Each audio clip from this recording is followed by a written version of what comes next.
Welcome to the Salmon Runs YouTube. Enjoy the video. You're starting a Google form now. Open Drive or Forms. Google. Click New and select Google Forms.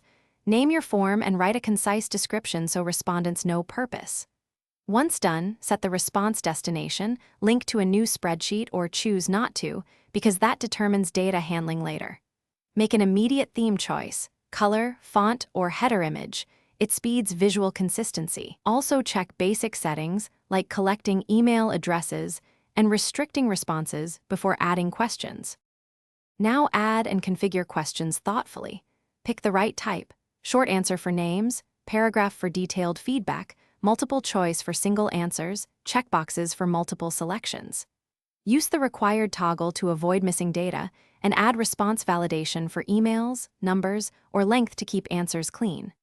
Break the form into sections to prevent fatigue and enable branching logic using go to section based on answer. This creates personalized paths. Finally, set point values if grading and preview to test flow. Finish by previewing and sending test responses. Validate every path and confirm required fields behave as expected. Configure sharing. Copy link, email invites, embed on a site, or restrict to a specific domain, and set a response deadline if needed. Turn on response receipts or summary charts for quick review, and lock edits if you won't change questions. If something breaks, here's the key troubleshooting tip.